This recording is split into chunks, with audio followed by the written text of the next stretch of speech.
Glória a Deus. Meus irmãos, vamos meditar na palavra do Senhor. Nós estamos trazendo essa exposição dos... Só um pouquinho aqui. Estamos trazendo a exposição dos tesouros de Davi, salmos de Davi. E nós temos, então, a continuação. Domingo passado nós tivemos o Salmo 41. E o Salmo 41 foi ali o salmo final do primeiro livro. O primeiro livro acabou ali. E nós agora estamos entrando no segundo livro. Mas o Salmo de Davi, no segundo livro, ele não começa logo ali no início, ele vai um pouco mais à frente. E o primeiro Salmo de Davi, então, agora que nós vamos pegar, é o Salmo de número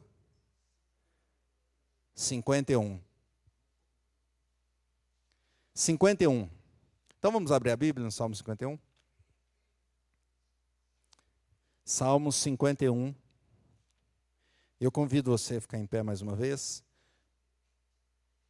Amanhã é feriado, né? Então nós podemos ir até mais tarde hoje. Esse salmo vale a pena, né? Toda a palavra do Senhor vale a pena. Salmo 51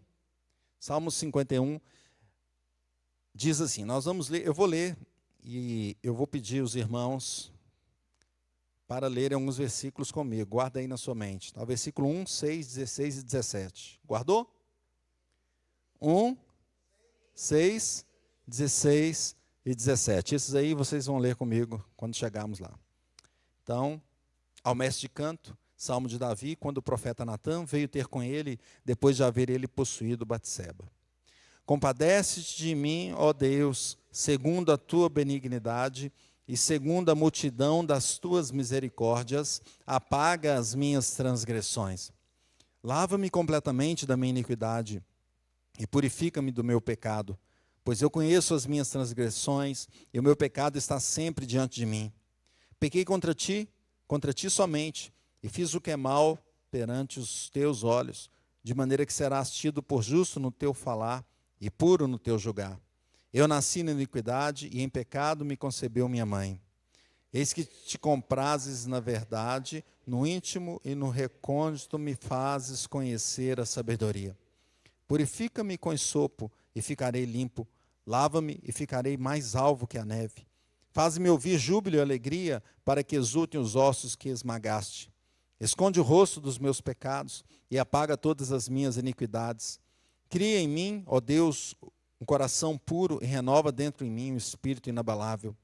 Não me repulses da tua presença, nem me retires do teu Santo Espírito. Restitui-me a alegria da tua salvação e sustenta-me com um espírito voluntário. Então ensinarei aos transgressores os teus caminhos, e os pecadores se converterão a ti. Livra-me dos crimes de sangue, ó Deus, Deus da minha salvação, e a minha língua exaltará a tua justiça. Abre, Senhor, os meus lábios, e a minha boca manifestará os teus louvores. Pois não te comprazes em sacrifícios, do contrário, eu te os daria, e não te agradas de holocaustos.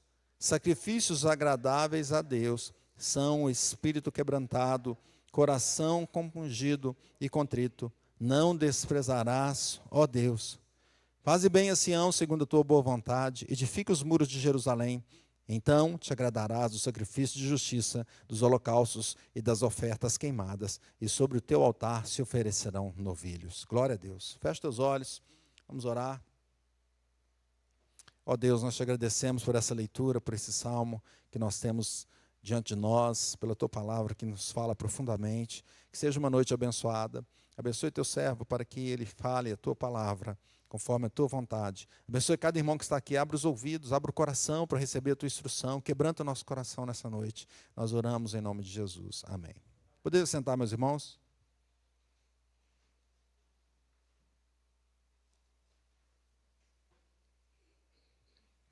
Uma vez eu ouvi uma pessoa dizer assim, puxa, lá na igreja todo momento de confissão do culto, o pastor lê ou 1 João 1,9 ou então o Salmo 51. Né?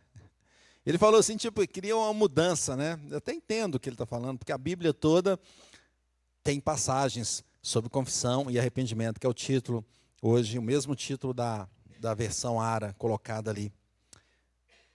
É evidente que a Bíblia fala sobre a confissão e arrependimento em vários lugares, mas o Salmo 51 é uma referência marcante Uma referência marcante para o arrependimento e para a confissão. Davi é um salmista usado por Deus para trazer maravilhosos salmos à nossa vida.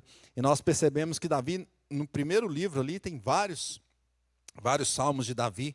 O primeiro livro, se você olha a sua Bíblia e ela for na versão Ara, deve ter livro 1, que vai do 1 até o Salmo 41.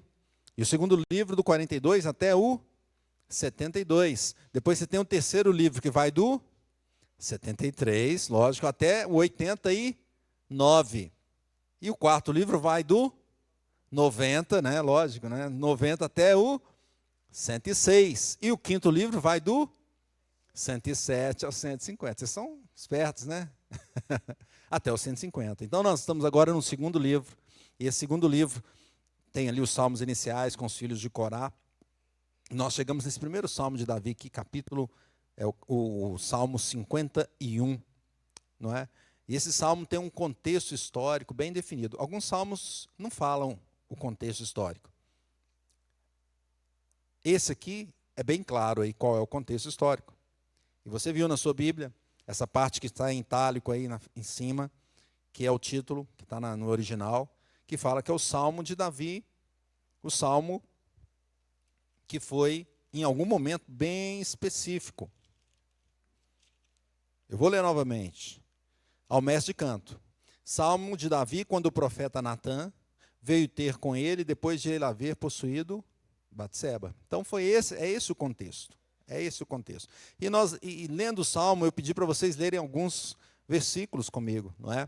E eles fazem parte, não da estrutura, mas assim da ideia central desse salmo, não é? Nós podemos ver que esse salmo, ele está, se você lê-lo assim, tentar dividi-lo, você vai encontrar uma parte que está ali no versículo 3 a 5, falando sobre o reconhecimento específico do pecado, e também do pecado geral. Se você vai do versículo 2 e depois inclui do 7 até o 12, você vai ver ali um pedido de restauração, um pedido de perdão, um pedido de purificação. Quando você caminha e vai do 13 até o 19, tirando o 16 e 17, você vai ver a espera que ele tem pelo fruto do perdão. Pelo fruto do perdão.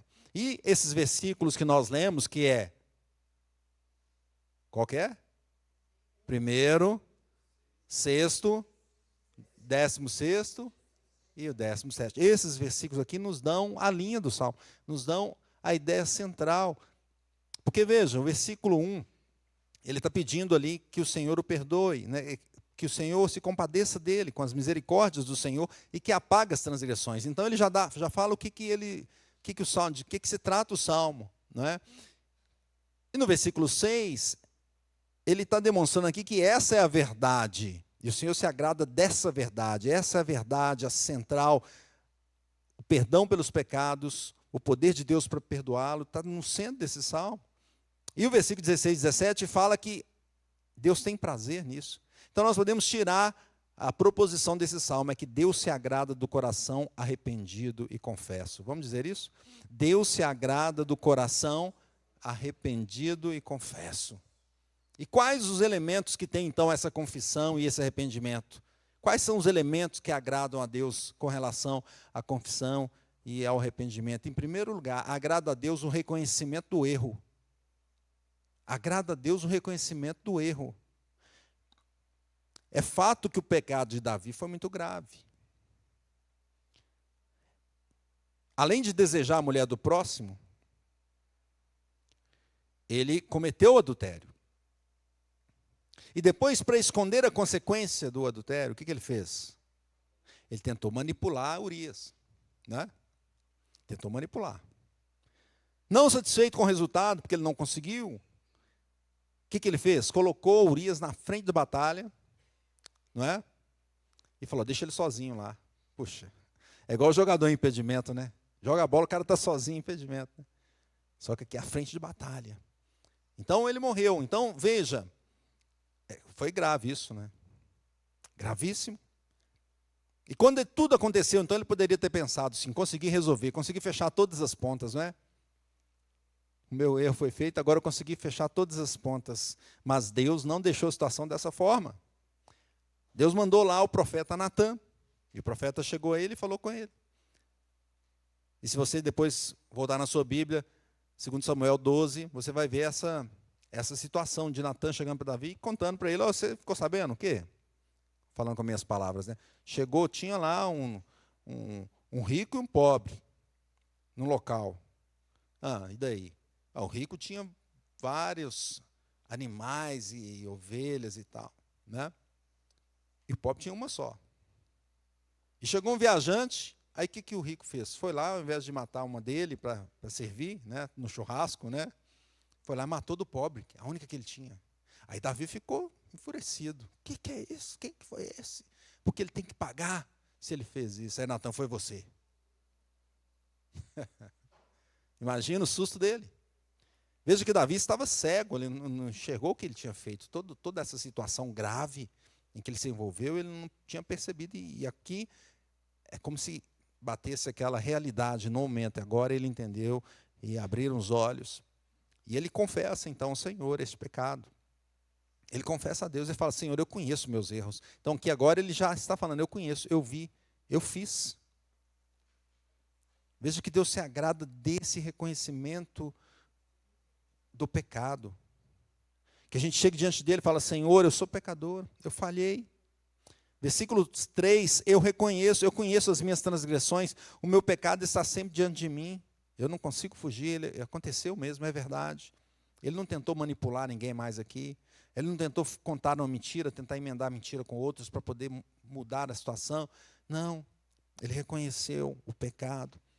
Ele pecou contra o Senhor, ele fala, eu pequei contra ti somente, naquele sentido de que, certamente ele pecou contra Urias, né, contra Batseba, mas o mandamento do Senhor foi quebrado. Porque o Senhor diz, amarás o Senhor teu Deus de todo o coração, amarás o teu próximo como a ti mesmo. Então eu pequei contra o Senhor. Versículo 4, pequei contra ti somente, fiz o que é mal perante os teus olhos, de maneira que serás tido por justo no teu falar e puro no teu julgar. Então ele disse assim, o Senhor, o que o Senhor fizer está corretíssimo, o Senhor é justo. Se o Senhor decidir acabar com a minha vida, está correto. Porque realmente eu fiz. Então as punições que Natã disse a ele depois você vai no capítulo 2 de 2 Samuel, e você vai ver ali as punições. O profeta fala com ele assim, olha, por causa disso aí na sua casa nunca afastará a espada. Que coisa. Então ele colheu ali as consequências, né? Nunca faltará a espada. E a gente depois pode continuar lendo Samuel, a gente vai ver que realmente teve algumas situações terríveis na casa de Davi. O próprio filho queria matá-lo. E outros filhos uns contra os outros. E a espada não fugiu da casa dele. E ele também falou assim, olha, você fez isso em secreto, não fez? Fiz. Então, mas eu vou pegar a sua família e vou fazer isso no sol, no dia, todos vão ver. Terrível. Depois você vai acompanhar que Absalão pegou as concubinas de Davi, armou a tenda na cidade, ao ar livre, né? E eles adulteraram ao ar livre. Então veja que, e Davi falou, olha, o que o Senhor fizer é justo, porque eu pequei mesmo contra ti. Ele reconheceu, meus irmãos, e Deus se agrada de um coração que reconhece, que se quebranta diante do Senhor. Ele reconhece mais, vamos ler o versículo 5 juntos, olha que interessante esse versículo. Ele fala assim, eu nasci na iniquidade, e em pecado me concebeu minha mãe. Então, ele reconhece mais, ele não fala só assim, eu pequei, não, fala, eu pequei e eu sou pecador. Uma vez eu estava fazendo um curso a empresa que eu dirigia e tal, estava fazendo um curso lá com o pessoal do RH como é que você motiva os funcionários, né? Aí quando fala assim, nunca fala assim, você é tal, assim, dessa forma. Por exemplo, uma pessoa muito, muito nervosa. Você é nervoso. Não, você está nervoso, né? Que aí é diferente, né? Você quer dizer que nunca vou mudar, né? Você sempre nervoso. Não, você está nervoso, né? É uma forma de conversar, né? Uma forma de falar. Mas aqui Davi não faz assim, não. Ele usa os dois. Eu estou pecador, pois eu cometi pecado. E eu sou pecador, porque é da minha natureza. Eu nasci no pecado. Já vem de fábrica. Já vem de fábrica. Eu creio que aqueles que são pais, né, devem ter experimentado isso. Nasce lá o filhinho bonitinho, né? Você olha, não, que carinha de joelho, né? Bonitinho e tal. O pai acha maravilhoso, mas os outros falam, tudo parece, né? Tudo é igual. E aí, de repente, começa, né? Mas eu nem ensinei essas coisas. Mas já veio de fábrica. Começa a fazer coisa errada. Quem te ensinou isso aí? Não precisa ensinar. Já vem equipado. Eu nasci na iniquidade, em pecado, me concebeu minha mãe. Então, essa confissão, Deus se agrada, meus irmãos. Se agrada de que nós, ainda hoje, não foi só para Davi, é para nós, para a nossa vida, para o crente. João, 1 João 9. Se confessarmos nossos pecados, Ele é fiel e justo para nos perdoar os pecados, nos purificar de toda injustiça. Então, Deus quer ouvir, quer que a gente reconheça, que a gente confesse, que a gente chegue e fala, eu sou errado, eu estou errado. E todos nós estamos, todos nós somos. João diz também no versículo anterior, se dissermos que não temos pecado nenhum, a nós mesmos nos enganamos e a verdade não está em nós. Não está em nós.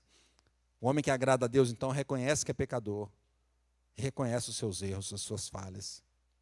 Segundo lugar, agrada a Deus pedir o perdão.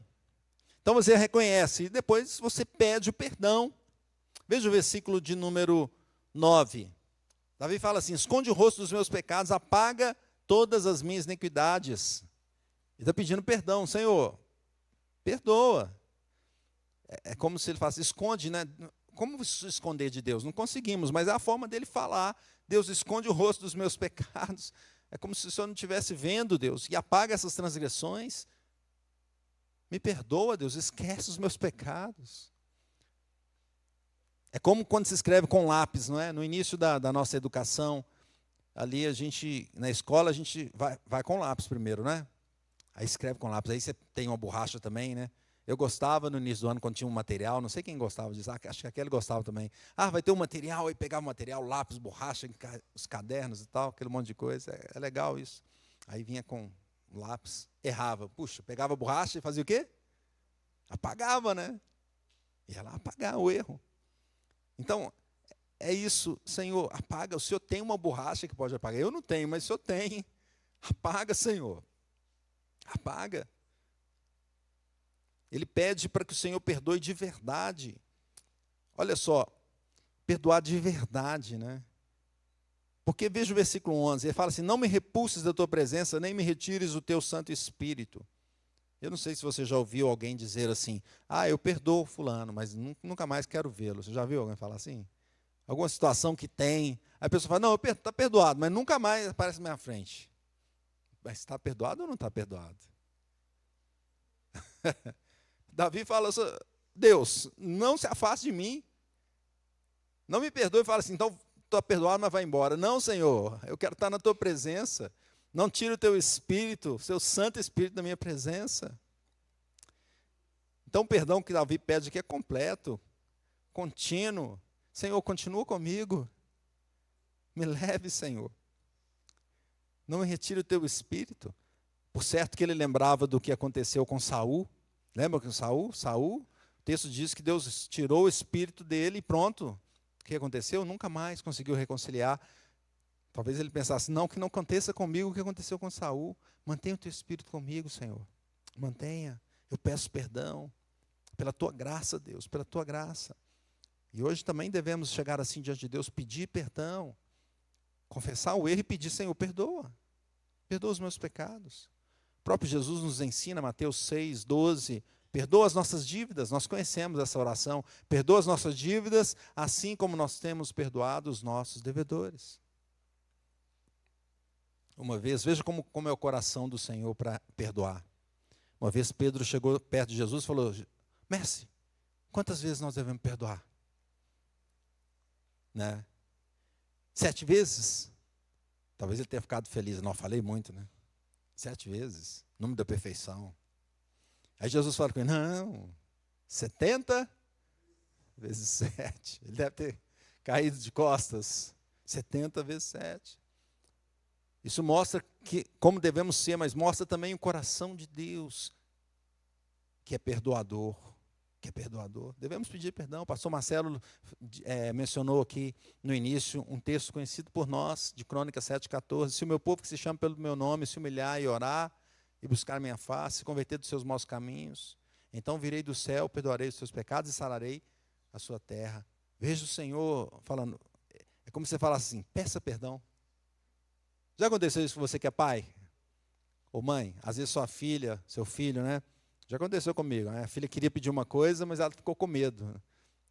Né? Ficou com medo de pedir e tal. E eu queria que ela pedisse, não, pode pedir. Né? Eu já sabia mais ou menos, pode pedir, que o coração quer dar. O Senhor nos perdoa, meus irmãos, quando nós chegamos diante dEle. Ele está com os ouvidos atentos para aquele que clama por perdão. Olha essa frase aqui do Spurgeon, ele fala assim, as minhas revoltas, os meus excessos, foram todos registrados contra mim, mas, Senhor, apaga as linhas escritas. Usa a tua pena de escrever em todas as páginas do registro. Oblitera o registro, ainda que esteja esculpido na pedra para sempre. Talvez sejam necessários muitos golpes da tua misericórdia para tirar a inscrição ali incrustada, mas tu tens muitas misericórdias. Glória a Deus. E é por isso que eu rogo, apague os meus pecados. E é isso que o Senhor está nos dizendo, e a palavra do Senhor está nos dizendo. Clamemos ao Senhor pelo perdão dos pecados, pois Ele é misericordioso. Nós cantamos aqui a música Tuas Misericórdias. Glória a Deus por isso. Terceiro lugar, meus irmãos, agrada a Deus o pedido de restauração. Restauração? Perdão, restauração? Sim, sim. A confissão é importante. O pedido de perdão é importante, com certeza. Contudo, o salmista avançou um pouco mais. Ele pediu restauração. Calvino diz que na parte anterior do salmo, Davi estava orando por perdão. Agora ele pede que a graça do Espírito que havia nele, que ele havia perdido, né, que o Senhor restaure. É necessário pedir restauração, meus irmãos. A reforma de Deus é completa. A restauração do Senhor é completa. Não é mais ou menos. Não fica pela metade. Então ele coloca aqui alguns pontos dessa restauração. Versículo 2, leia comigo. Lava-me completamente da minha iniquidade e purifica-me do meu pecado. Ele está pedindo o quê? Para ficar purificado, limpo. Versículo 7, leia comigo o versículo 7, diz assim, purifica-me com esopo e ficarei limpo, lava-me e ficarei mais alvo que a neve. Então ele pede uma limpeza completa, uma limpeza completa. Olha o versículo 8, leia comigo o versículo 8. Faz-me ouvir júbilo e alegria, para que exultem os ossos que esmagaste. Agora leia comigo o versículo 12. Restitui-me a alegria da tua salvação e sustenta-me com o espírito voluntário. Então ele pede a alegria de volta. Restitui-me a alegria. Faça-me ouvir o júbilo e alegria. Ele está pedindo restauração. Ele pede para o Senhor, porque só o Senhor pode fazer, ninguém mais pode fazer. E no versículo 10, então veja se apenas Deus pode fazer isso. Leia comigo o versículo 10. Cria em mim, ó Deus, um coração puro e renova dentro de mim um espírito inabalável. Veja aí a restauração que ele está pedindo. Senhor, me limpa completamente, não deixe nenhuma mancha. Senhor, me restitui a alegria. Ô Senhor, faz o seguinte, me dá um coração novo. Um coração firme, inabalável. Um coração voluntário. Faça isso, Deus. Então, hoje nós percebemos assim que algumas pessoas vão no primeiro passo, reconhecem. Vão no segundo, pedem um perdão, mas não continua. Devemos continuar assim como salmista e pedir restauração completa. Pois o Senhor, Ele é o nosso Redentor, é o Redentor do seu povo. Às vezes tem gente que pega, não sei se você já ouviu alguém falar assim, nossa, meus pecados são tantos, não tem solução para mim não. Já ouviu a gente falar assim? Eu já ouvi. Falei, não, eu fiz tanta coisa errada que não tem perdão, não tem. Às vezes a pessoa até pede o perdão, mas ela para ali, ela fala, não vou conseguir, Deus não, eu vou pagar por isso aqui, não vai ter como, não vou ser restaurado. Contudo, Deus pode restaurar, meus irmãos. Para a multidão dos pecados cometidos, o Senhor pode fazer uma limpeza geral. Hoje de manhã eu estava vendo as imagens lá de Porto Alegre, tem algumas ruas lá que estão assim, vocês devem ter acompanhado, né? Lotado de entulho, não é? De sujeira, aquele negócio assim, gente, como que vai limpar isso aí? Eu fiquei pensando, como que. O pessoal está lá, né? Igual formiguinha, mas assim, é muita coisa, muita sujeira, muito entulho. E aí eu fico pensando como é que é dentro do nosso coração. A gente coloca uma coisa, depois coloca outra, aí vem um erro, aí vem uma coisa, e vai juntando, né? E vai juntando, às vezes, os entulhos lá no coração, as sujeiras lá no coração. Contudo, Deus é poderoso para limpar tudo, meus irmãos. Para restaurar. Ele faz uma faxina geral, completa. E ele aqui, e o salmista usa essa ilustração, né? Ah, Deus, que seja mais alvo que a neve, né? O Senhor pode fazer de forma que eu fique limpo, mais alvo que a neve. Ou seja, quando a gente olha para a neve assim, caindo, a gente vê como ela é clara, né? Nesse sentido de que Deus pode tirar todas as impurezas. Ele pode fazer de fato um novo coração. E quando Deus transforma e o coração é regenerado, a pessoa muda. Ela pode não mudar totalmente as atitudes no primeiro momento, mas o coração é novo. E agora vai levar nesse processo de santificação, dia após dia. E quem faz isso é o Senhor. Essa transformação traz em nós de volta a alegria. Deus pode trazer alegria de volta. É o Senhor que pode fazer. Não apenas a alegria dessa terra, mas um júbilo que começa aqui e vai continuar até a eternidade. Olha só o que diz João 15, 11. Diz assim: tenho-vos dito essas coisas para que o meu gozo esteja em vós e o vosso gozo seja completo. Já pensou nisso aí? Pegou esse texto aqui, leu, pensou, refletiu. Que o Senhor é aquele que nos dá o prazer completo. Que bênção. Que bênção. O Senhor consegue mudar o nosso mais íntimo. Mudar o nosso coração lá no fundo. Ele se agrada então daquele que pede essa restauração. Quarto lugar, agrada a Deus, vamos dizer assim, a esperança pelos frutos da redenção, ou a esperança pela redenção completa. O salmista dedica alguns versículos que dão a esperança de mudança, né? Então, perceba que assim, não é apenas o pedido da restauração, mas é a expectativa, a esperança que essas promessas sejam feitas. Versículo 13, leia comigo o versículo 13, diz assim: então ensinarei aos transgressores os teus caminhos, e os pecadores se converterão a ti. Então, veja, a ação de Deus, essa restauração de Deus, muda o coração do crente de tal forma, mudou do salmista, que ele ia ensinar os outros, aqueles que estão errando também, que estão no pecado, e eles vão se converter.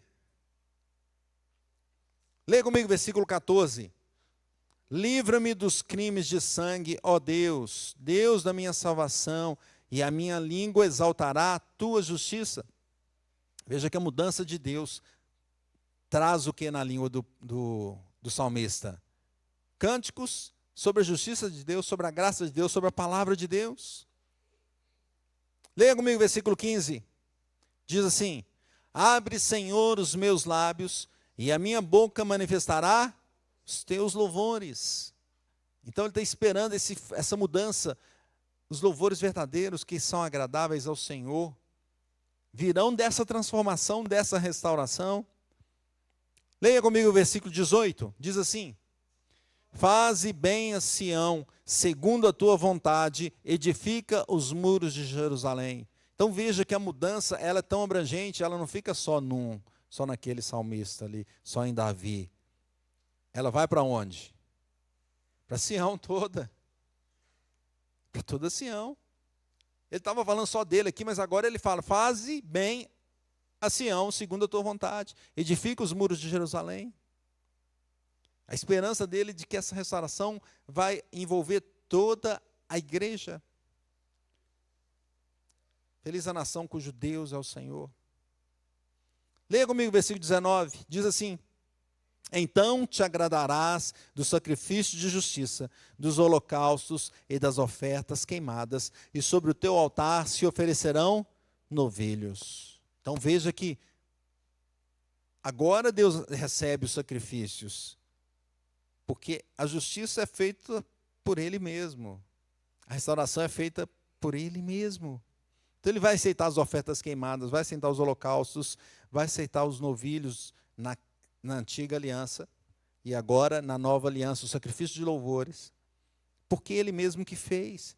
De fato, o Senhor Jesus é que foi o sacrifício por nós, e que se entregou por nós, e por causa disso, nós podemos pedir perdão, por causa disso nós podemos pedir restauração, por causa disso nós podemos abrir o nosso coração diante do Senhor. Então nós olhamos assim para essa redenção também, nós esperamos, nós temos a expectativa dessa redenção final. Quando a pessoa é salva, ela muda de vida, abandona as práticas antigas, começa a adotar uma nova atitude. E aí ela quer fazer o quê? Quer compartilhar, não é? Com os demais dessa mensagem maravilhosa, assim como Davi falou, que eu vou ensinar para os outros, eu também quero ensinar. Então, um amigo nosso passou lá no Oriente Médio, não sabemos qual cidade que ele é, mas ele contava, qual país, mas ele contava que uma vez ele pregou lá o Evangelho, e aí converteu, né, uma pessoa, lá no mundo islâmico. Aí essa pessoa falou: eu quero uma Bíblia. Aí deu uma biblinha para ele, pequenininha assim. Aí falou: não é uma biblinha não, eu quero uma Bíblia grande. Não, mas não pode, aqui as pessoas verem você com a Bíblia, você tem que andar com a Bíblia escondida, porque aqui não, né, se anunciar aqui, as pessoas vão nos perseguir. Não, mas eu quero a grande e tal. E aí ele começava a falar para todo mundo de Jesus. O cara: ó, calma, tem uma técnica para pregar, para ter cuidado, porque senão eles vão falar que você está ferindo a lei aqui do país e vão te matar. Aí falou assim: eu morria por Alá, por que eu não vou morrer por Jesus? Né? Esse é o crente que tem o coração mudado. Quer contar para os demais. Quer contar sobre a vida eterna, sobre a restauração que só o Senhor Jesus pode fazer. Ele quer louvar o Senhor em gratidão, com gratidão pela salvação. Ele quer fazer a função de adorador, quer cantar, né? Uma vez um irmão aqui reclamou: está cantando 3 músicas só. Canta mais. Na quarta canta só 2, cantamos 3 hoje. Né? Canta mais. Nós queremos louvar a Deus, bendizer o Senhor da nossa alma, pois Ele é tudo para nós, irmãos. Ele que nos dá a vida. Ele que substituiu o sacrifício de animais lá da antiga aliança. Ele entregou a sua própria vida por nós, Jesus Cristo, para que a gente pudesse chegar diante dele e falar: Senhor, perdão. Porque não é, veja, por que é possível o perdão? Por que é possível a restauração? Porque alguém pagou pelos pecados, porque Deus também é justo. Então Deus tem que punir o pecador, não é? Contudo, Jesus Cristo se fez carne para pagar os nossos pecados. Ele veio então e restaurou a igreja e vai voltar, meus irmãos, e aí essa restauração vai ser completa. No final vai ser completa.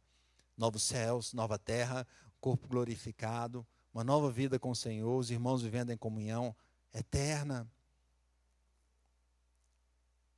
E lá não vai ter mais pranto, choro, não vai ter pecado. É outra vida. Então, a gente não tem a noção, né? Mas como é que vai ser lá? Olha, é difícil ter noção. O Apocalipse dá ali algumas ideiazinhas, para a gente ver a maravilha que é estarmos lá. Mas realmente é um coração novo, totalmente limpo. Que bênção. Concluindo, meus irmãos, o Senhor se agrada então desse coração quebrantado, de uma vida de arrependimento, do crente que confessa o seu pecado. Ele faz isso reconhecendo o erro, pedindo perdão, pedindo restauração e esperando com a expectativa da glória de que tudo vai ser completamente novo. Então, como viveremos? Em primeiro lugar, viveremos confessando em arrependimento. O salmo é para cada um de nós. Não é para deixar em casa aberto lá o Salmo 91 ou 51. É para que a gente leia, para que a gente olhe internamente, olhemos honestamente para as nossas vidas, enxerguemos as nossas falhas.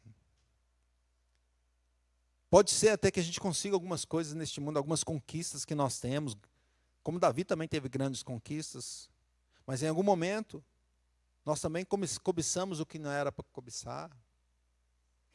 Quem sabe nós chegamos a práticas graves que não deviam ser feitas com o nosso corpo, com as nossas mãos, com a nossa língua. Então é necessário que cheguemos diante de Deus, peçamos perdão pelos nossos pecados.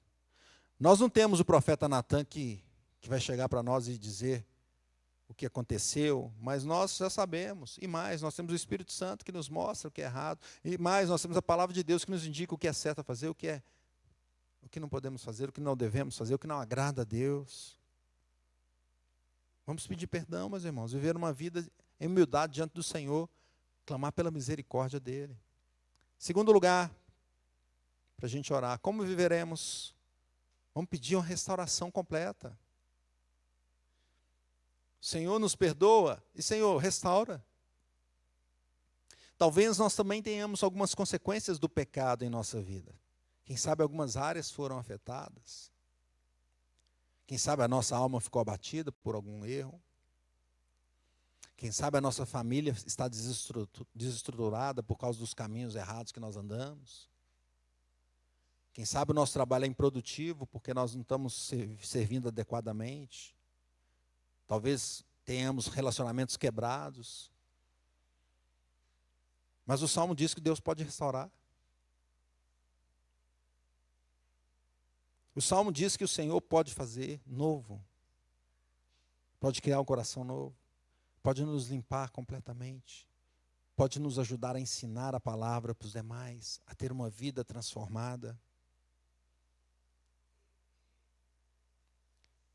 Pode nos retomar a alegria do coração. O Senhor disse isso aqui. Vamos clamar a Deus para restaurar. Quem sabe é o momento de fazermos como Davi fez. Porque Davi, depois disso aqui, se você continuar lendo o livro de Samuel, você vai perceber que Natan disse também a ele, ó, a criança vai morrer, né, o filho de Batseba. E ele foi e se humilhou pedindo ao Senhor, Deus, não, não, não, e se humilhou. Mas a criança morreu. E quando ela morreu, Davi foi, o que ele fez? Ele se levantou, tomou banho, mudou de humor. Aí o pessoal, você está doido agora que ela morreu? Eu falei, olha, passou. Deus cumpriu o que disse. Agora eu vou viver uma vida diferente na presença dEle. Quem sabe é o momento de levantarmos e clamarmos ao Senhor, Senhor, restaura as nossas vidas, restaura as nossas famílias, restaura os nossos relacionamentos, restaura a nossa vida, restaura a nossa igreja, restaura o nosso país. Que Deus nos abençoe. Amém.